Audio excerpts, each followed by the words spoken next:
Good evening, everybody. We're back with Her Royal Highness Princess Leia, because we didn't finish last week. We got cut off, so we're going to continue the conversation. Welcome. Well, thank you. I've been camping out in the studio for 1 week, so I'd be punctual.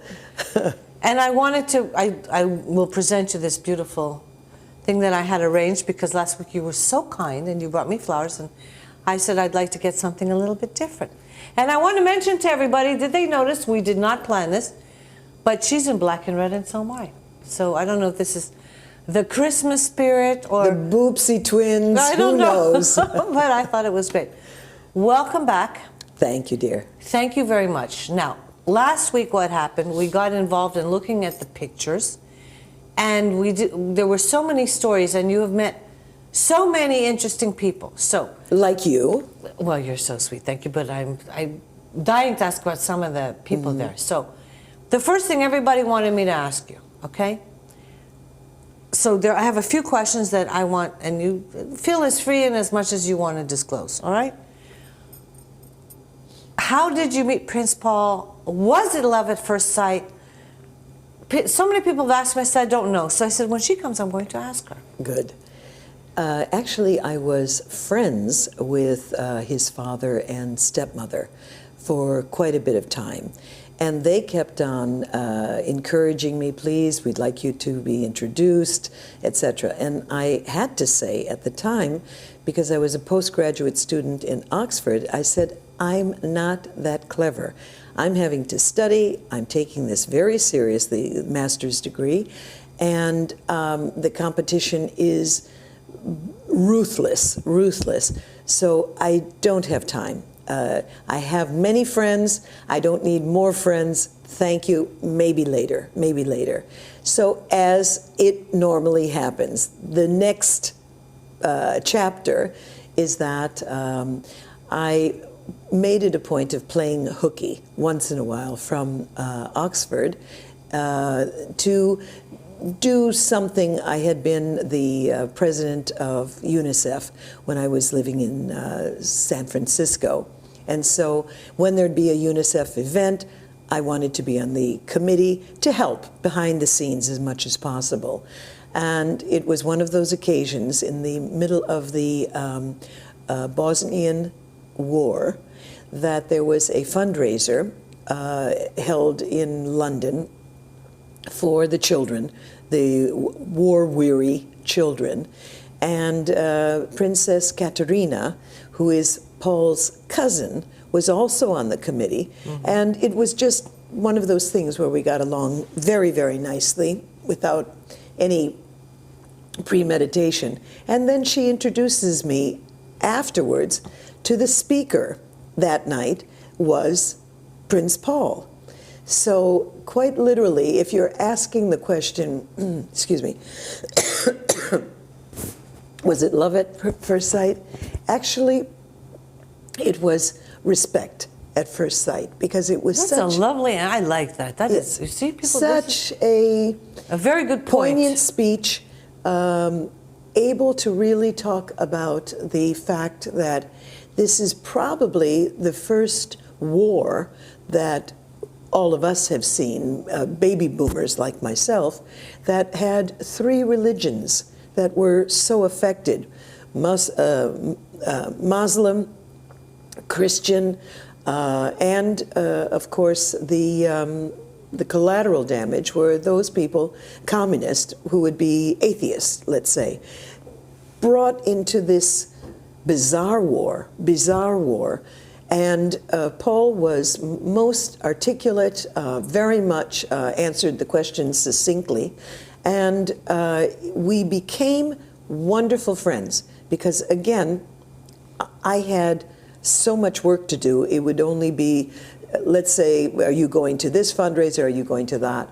I was not a social butterfly. I don't think I've ever been a social butterfly. But when I am on a committee, I feel you've got to attend meetings. You can't just have self-glorification that you were on the right A-list committee. So it was also seeing him there And quite literally, we became solid friends for a good year. And then it was kind of, who are we fooling? Who are we fooling? We're such a, I was politically correct because my blood, darling, is more Romanian than most people, because my family tree on my mother's and father's side, having been, they were born in Arad and Alba Iulia. Right. It's very boring because it is nothing but Romanian Orthodox. So we didn't have inbreeding, let's say, but it was uncomplicated Romanian bloodline. And so it was, as I teased him, it was politically correct that he marry a Romanian and close the circle. So 1 year you dated and you got closer? Dated with no expectations. You know that famous movie, Friends with Benefits? It wasn't even that. We were very much attuned, and he wanted to bring a Kriostat machine to Romania, and this was put in ORL hospital. And what we decided to do is, you being such a belle of the ball in London when you come, people look forward to your arrival. The attitude is that I saw with friends, and I saw with the invitations, the stiffies that I received, people were getting a bit famine fatigue from all of the fundraisers, causes in Africa, the famine, and so on and so on. And with Romania, I thought, why don't we do a phantom fundraiser? So no one has to buy a new gown. No husband has to brush out the mothballs from his tux. It was dinners that friends had at their own invitation, their own list, their own work, and the husbands loved it because they gave the check. They had just fun and bonding with their friends, but we were able to raise about £50,000 that went totally, not as has been the case with, let's say, the American Cancer Foundation, was very honest about the fact that their fundraisers, 60% of the proceeds went to the event. You know, to have the best hotel, to have the most incredible menu and the most incredible entertainment. I'm not in that school. I like to have as much possible going to the cause. And so we had no overhead, period. And it was delightful because carrying the individuals that helped carry this huge machine into Paul's apartment, we had it blessed by Părintele Pufăleta, who is such a sweetheart that he climbed up the stairs. He wanted to bless it for the people here. I believe it was one of the first new medical machines that came to Romania after the revolution. Yes. So you moved to Romania, you met in London. Yes. You met in England, and then you decided to move back here, or was Paul living here? Or, oh, Paul was here. Oh, he was living here, okay. In the last, excuse my voice for being scratchy. I've had to be talking and made a speech at the Marriott today. Paul was the first member of any royal family to return to a Soviet bloc country after Glasnost. So while the, I'm sounding like Humphrey Bogart, excuse me. I'm sorry. You're doing a very good Lauren Yes, Bacall. or Melina Mercury, yes. The issue is that he came while the last throes of the revolution. And while he stayed at the Atene Palace, while they were having dinner, and there was a band, there was only 5 people that were there. He was with SIPA Press, Reuters, Associated Press, etc. And they didn't know whether it was gunfire or the from the drum roll, as they say, because there was that period of shooting. But literally, what was his journey to come here, and this is what I fell in love with, that a dear friend of ours, Mark Burka, if you're watching, because I know you're a dear friend of both of ours, we both have such good taste in friends. Mark had organized a private plane filled with charitable necessities, and there were quite a few Romanians that wanted to come, even though there was the risk that Ottopen, now Enriquanda, was in a war zone, let's say, and you couldn't get in without a huge protocol. So what happened is that literally, with, let's say, communists who didn't know if Romania would roll back into communists, period.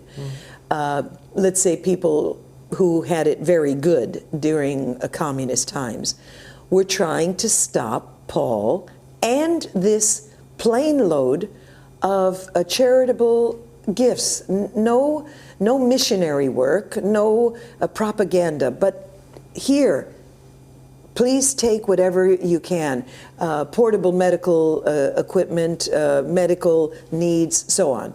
And they tried to take the passports from Mark before he checked in, because he had all the passports of people. It was the last throw, the last death groan of individuals who did not want Romania to go on the path of liberty. So I didn't know that story about Mark, by the way. Oh, yes. When I see him next time and Ascot, I will mention that, because actually he's in part of our clip. Mark was the hero, because he was chased around Heathrow. Can you imagine that? No, but I can't it just very, very much a outmoded Soviet mentality. Not Russian, Soviet.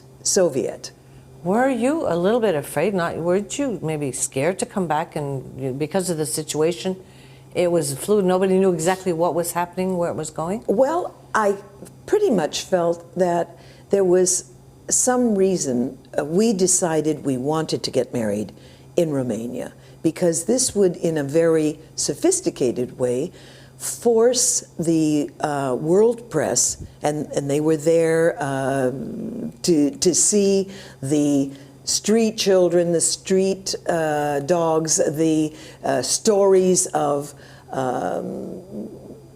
people suffering from AIDS, the neglected babies, and we said no. They were showing only the orphans. If you are coming only to see a situation that needs to progress and is being handled as best they can, then we don't want you here. You're a guest at our wedding. You'll have exclusive with the Spanish-speaking world, you have exclusivity with the English-speaking world, etc.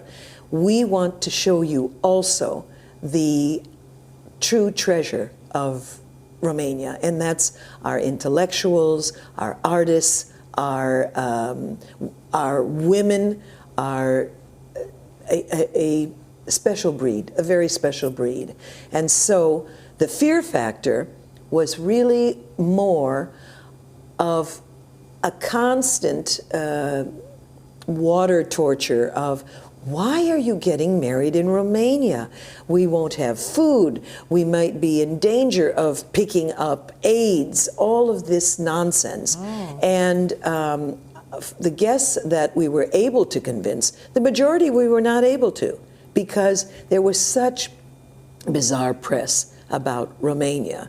So they came with suitcases filled with soap Don't tell me. canned food, Oh my goodness. etc., etc. Really? And absolutely. Oh my goodness. And it was a delightful surprise for them. I bet. Amen. Amen. My fear factor.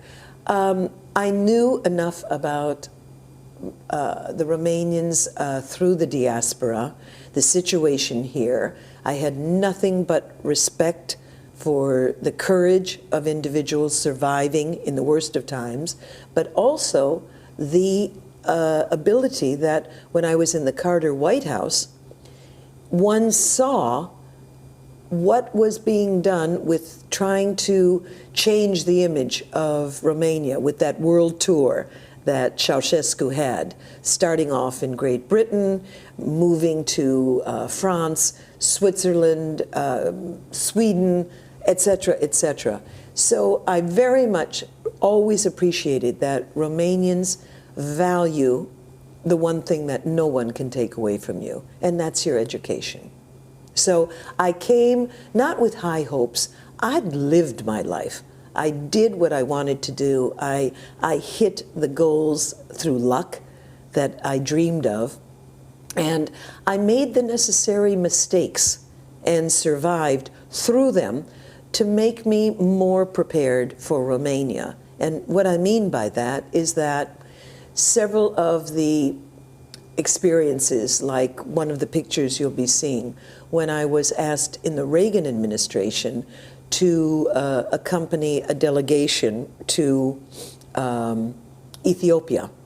And they were puzzled why the tons and tons of humanitarian shipments of food were rotting on the docks. And simple answer, it was a civil war. They would rather have a trail of tears where the Eritreans would have to march to come to Addis Ababa to receive the food. The thousands of people that died in that exodus was just heartbreaking. But the one story that was always in my heart, you being such a Londoner, remember the courage of foul-mouthed Sir, he was in the Rats, the Boon Bay Rats. He did Boomtown Rats? Band-Aid. Band-Aid. I think are you talking about Bob? Bob Geldorf? Bob Geldof, of course. Well, no, he's been knighted. I know he's Yes. Sir Bob Geldorf. And he was the one who organized everything. I was on the committee. Really? Oh my God, I want to hear all about this now. Okay. Remember, I'm a San Franciscan. Okay. And Bill Graham, the legendary maestro that had the best concerts, did everything. He was asked to do Band-Aid. He was able to pick up the phone and convince Madonna and all of the greats of rock and roll at that time. I was on the committee with Bill because we had done various charitable events. And literally, he had raised £9 million sterling from Band-Aid, the back-to-back fundraiser that was in I think it was in Wembley and Philadelphia.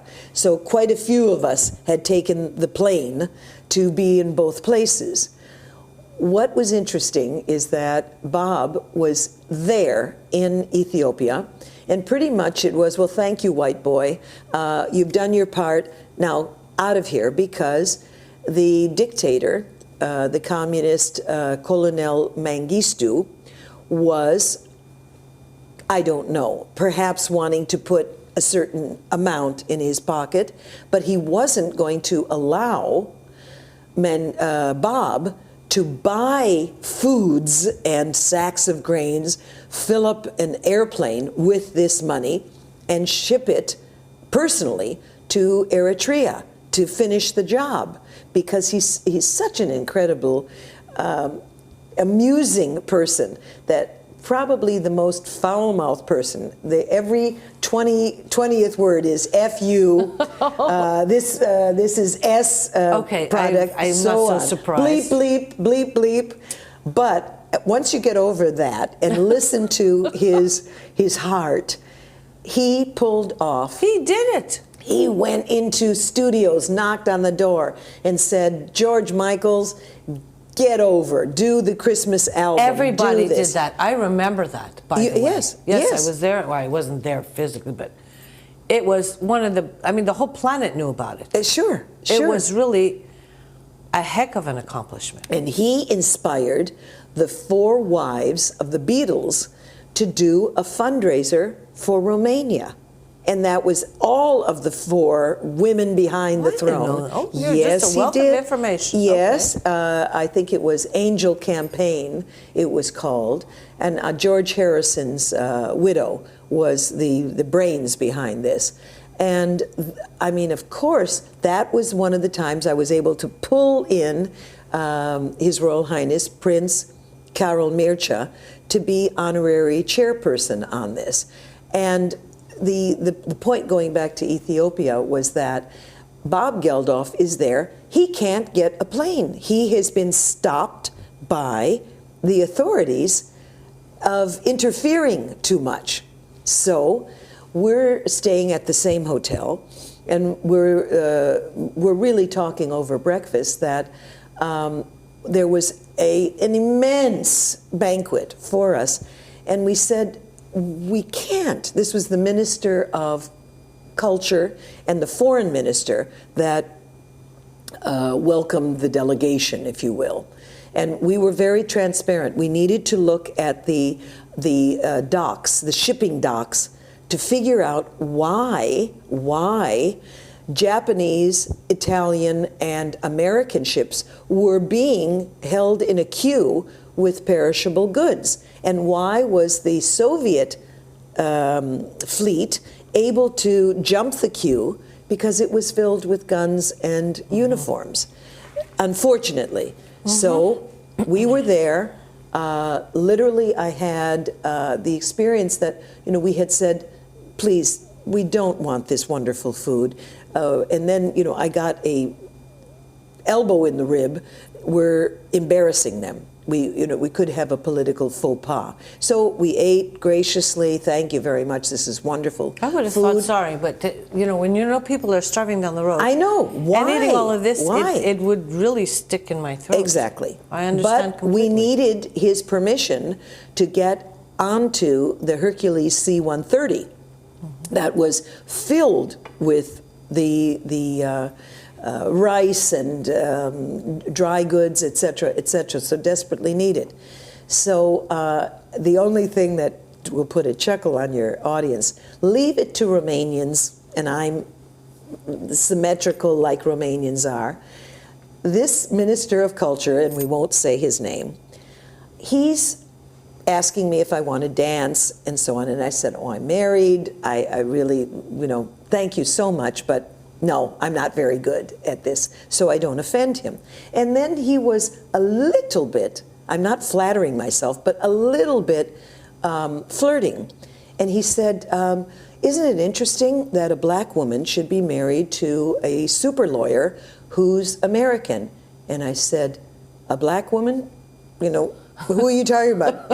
Is there another wife I don't know about to Melvin Belli? And he said, no, it's you. And I said, well, no, okay. I'm white. And he said, but the rest of the delegation is black. And I said, yes. And he said, but aren't you high yeller? Which means I can pass for white.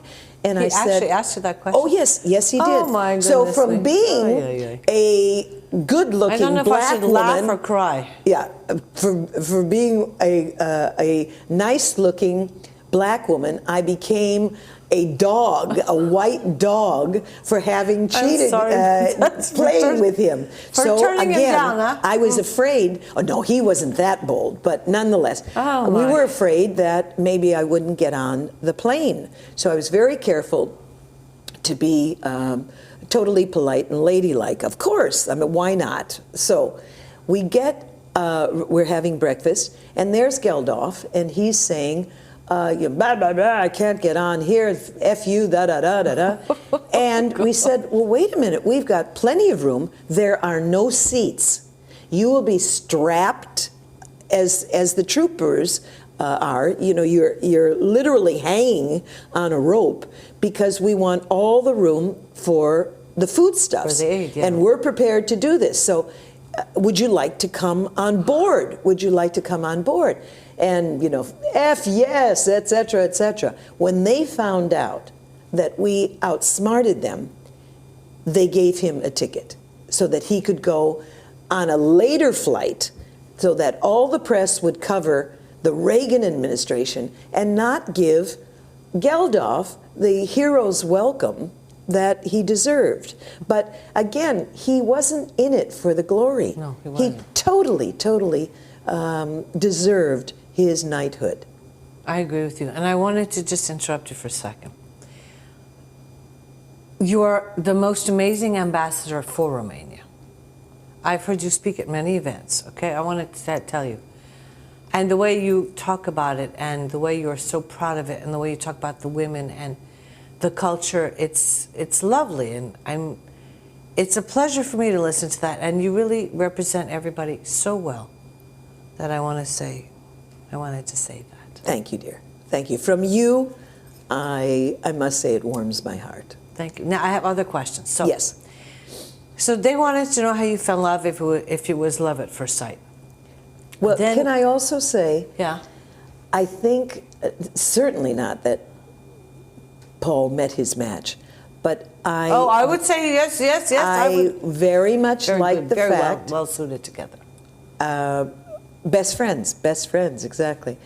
I very much noted that he remained fast friends with his past girlfriends, and they spoke so highly of him. They were in love, they were dating, etc., etc., and then they went their separate ways, but nothing vicious on either side. And the other thing that I think, the moment he said, this is going to be fun, being married to me. Serious, very never a straight, dull moment, I'm never sure. a dull moment. I'm All sure right. there's never a dull moment. We were talking because we saw Larry, the fellow from CNN, Larry King. Larry King. It's a good thing I can throw A princess doesn't remember a king? Shame on me. That's a good one. Only for Nora am I here, by the way. I didn't sleep last night, not because of nerves. I had to do calls to California, which is 10 hours, so I'm a zombie a bit. So Larry King had a show, and it was from a countess, American, who married a Spanish count, and in World War II, she was a spy for the Americans because Spain was neutral. And she had, he was an ambassador, and she would have one night where it's the Gestapo and the Germans, and another night where it would be the Allies. And she would be picking up and having the Allies meeting or a cocktail party after. And she was quite taking a risk. And her book was called The Lady, I think it was The Spy Wore Red. That sort of title. And we were talking and at a gathering, and they said, absolutely, I believed Larry King's question. How could you be a spy? You're so good looking, and anyone, you wouldn't be able to blend in at all. And she said, only a man would say this, because without makeup, I'm unrecognizable. So we're talking about this, and Paul and I, he drove me back to school, to Oxford, and we talked about, I said, frankly, I think probably the best spies that never get lauded are women, because with the change of a hairstyle, with a different makeup, truly we can pass. And I said, Romanian women are probably best suited because we can pass for so many nationalities.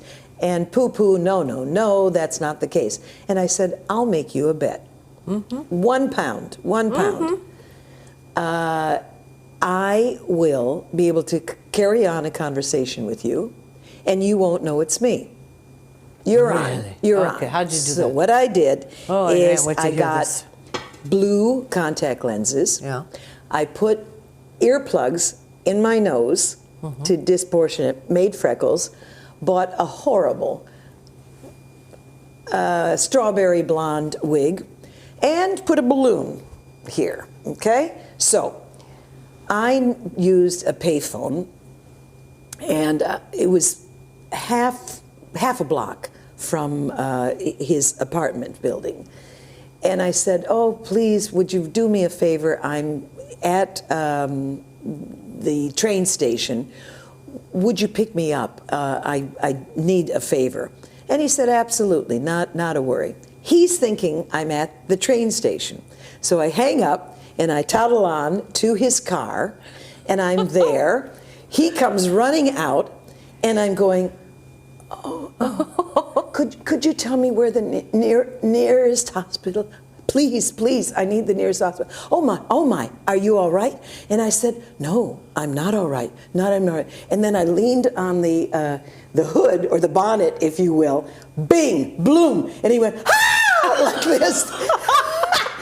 And I started laughing so hard, and I said, you owe me £2. You owe me £2, period. But you know what I was thinking? Because the mannerisms and all that he would be familiar with, so he would suss it immediately. Could be, but it works. So the point is, oh my God, I would have loved to see his face. That's probably the one little advice I would give to anyone who's looking for a partner.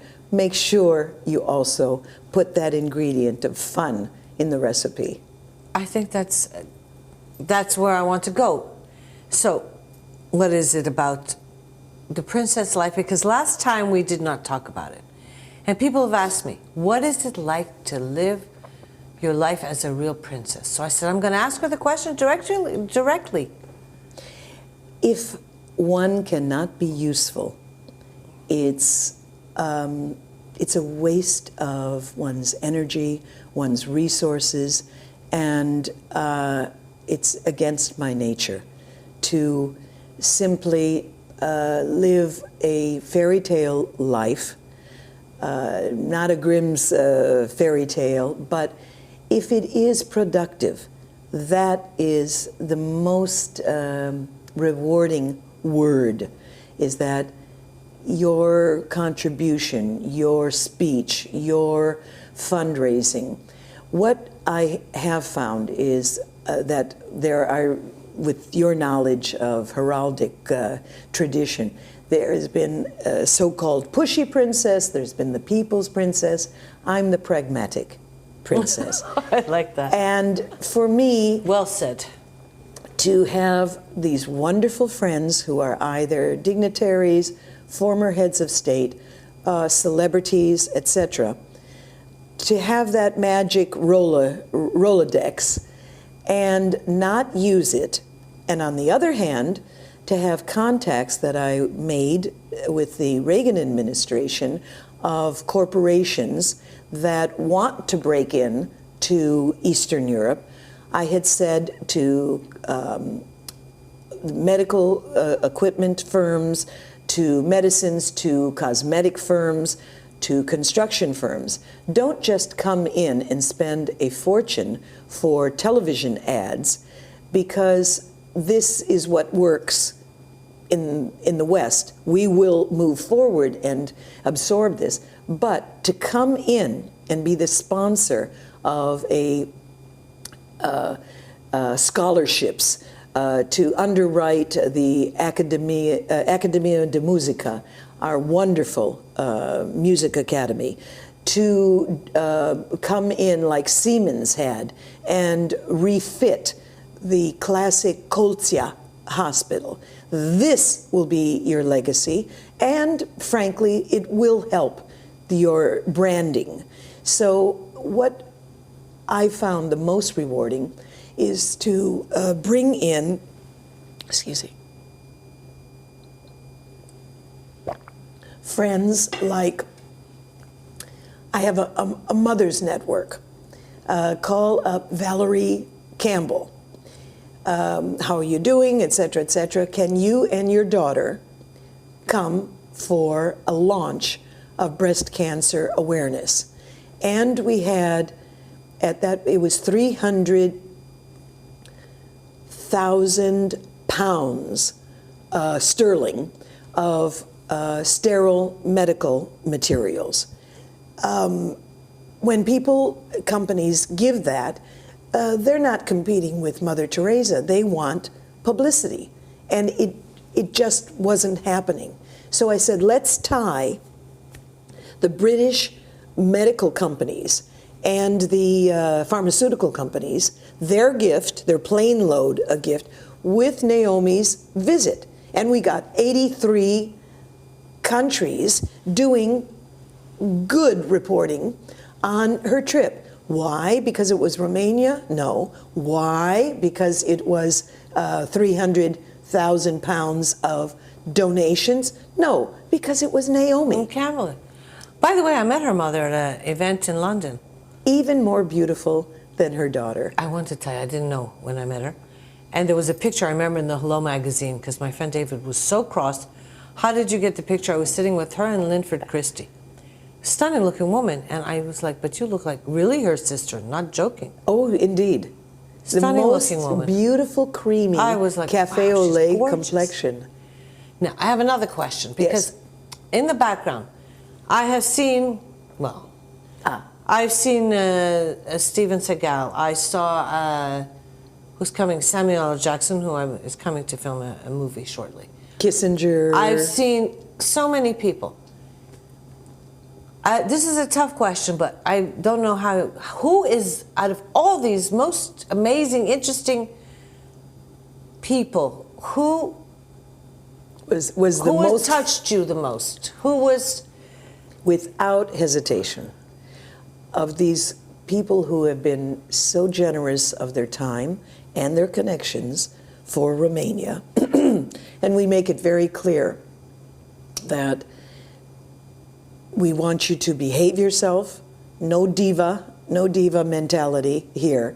I need you to help let them know how proud you are to be here in Romania, because we are a work in progress at the time. It would have to be Joe DiMaggio. Really? And why? Yeah, why? Because I was asked by the State Department to help on the fact that the Oprah Winfrey of Russia at the time was Vladimir Posner.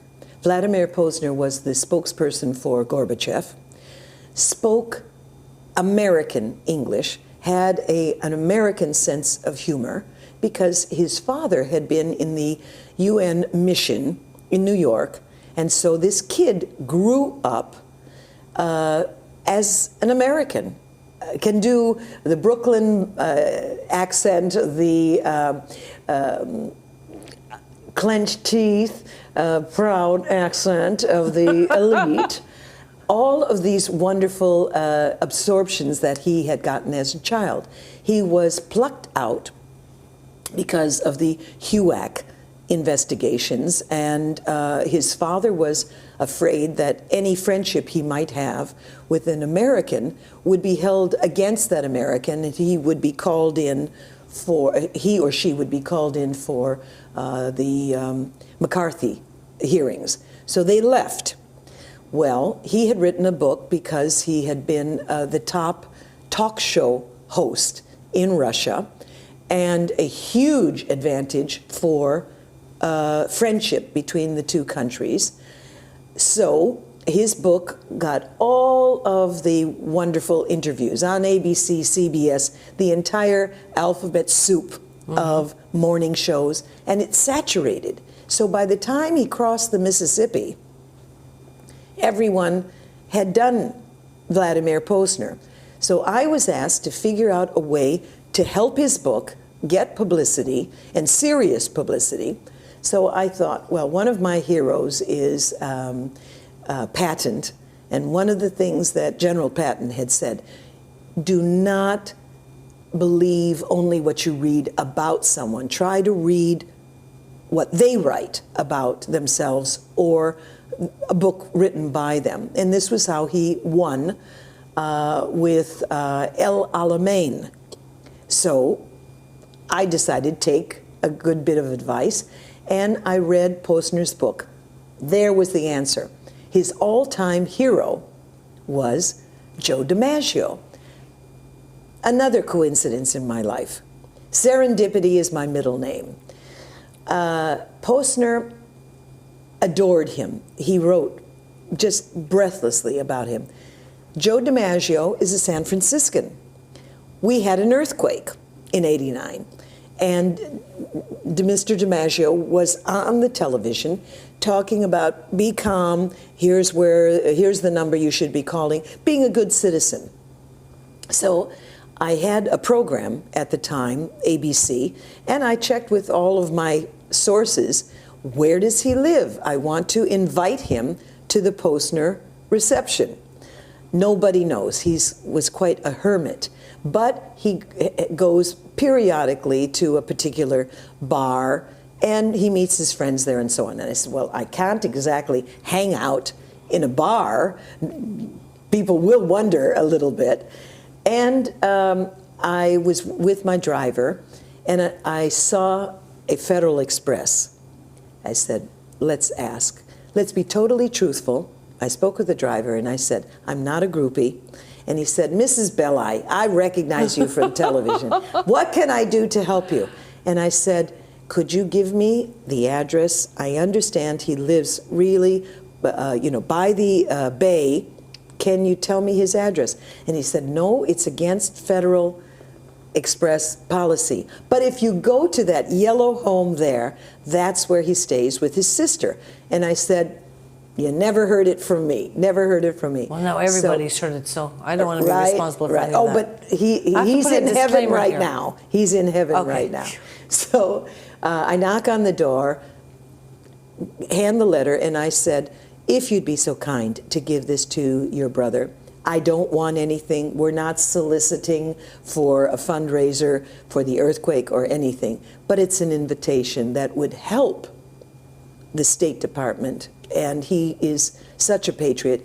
If you could just, even if he can't make it, maybe a note for Posner. Right. Well, Joe DiMaggio gets on the phone. I'll be happy to help. What can I do? I said, be yourself, be yourself. So, because it was Russia, we had all of these princes, merchant princes, wanting to come to meet the man who had Gorbachev's ear. Stephen Jobs was there. Never met Stephen Jobs before. He called up, may I come, may I come? Of course, of course. The Haas family, Blue Jeans, the giants of Silicon Valley were there. And it was like little boys. They stood in line, multi-millionaires. Mr. DiMaggio, could you autograph my baseball? Well, that baseball after that is worth $20,000 without hesitation. Without hesitation. So I laughed with them afterwards, and I said, I know he's going to be invited to Russia. So what would help is that if you can help on half of the airfare and the accommodations, we must make it a private trip so that he's not in any way involved in politics. And of course they did. But Joe DiMaggio was such a gentleman, and it made a lot of pre-press, this event. Who calls but Rudolf Nureyev? Oh, And another I don't have to do it again. We have I know. another minute, and I have so many things to ask you. Well, what happened is that Nureyev was unable to come back to Russia because he was the first one to defect. and he was wanting so much to see his mother. Now that we have Glagnos, he was saying, maybe I don't have to lose face by begging Gorbachev, but I can meet Posner. And I said, not only can you meet, I'll put my sitting room aside. The two of you can talk after the party, and whatever happens, we wish you well. And he was able to visit. But he was, you saw the picture of him, the black and white news picture. I mean, he also... And I wanted to say thank you so much. He didn't know about Joe DiMaggio. For sharing all of this. Yes. They're telling me again my time. I don't know how it happens with you, Leah. Just the time goes like this. I would like to thank Her Royal Highness Princess Leia for joining us. And say good night, y'all. Thank you so much. And thank you for sharing again the pictures with us. See you next week. Bye.